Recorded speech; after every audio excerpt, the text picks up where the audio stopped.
ऑप्टमच्या बाहेरून खेचलाय नागेश वाडेकर. नागा याच्या बॅटमधून मात्र सिक्सर येतोय. मागील 2 वर्ष लगातार मॅन ऑफ द सिरीज घेणारा खेळाडू या स्पर्धेतील नागेश वाडेकर. मुंबईचा आणखीन एक धडाकेबाज खेळाडू ज्याच्या नावाची चर्चा आहे सध्या, नागा. उसळी होती आणि हाही बॉल फेकून दिलाय सीमारेषा पलीकडे. काय जबरदस्त सुरुवात या ठिकाणी केली आहे. अजितने सुरुवात केली, त्या सुरुवातीला नागेशने पुढे नेलं आणि धावसंख्या आणखी 6 धावांनी पुढे गेली आहे. पहिल्याच ओव्हर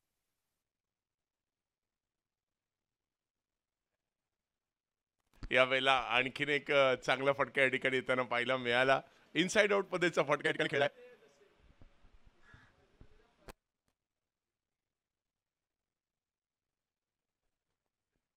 आणि इकडे धावसंख्या झालेली आहे 2 ओव्हरचा खेळ संपल्यानंतर. परंतु यावेळेला मात्र टोलावलाय बॉल आणि फेकून सुद्धा दिला. नागा नागेश वाडेकर यांच्या बॅटमधून सिक्सर येताना पाहायला मिळतोय. आणि या मॅचला फिनिश केलं गेलंय. चला दोन्ही टीमचे कॅप्टन टॉस साठी या ठिकाणी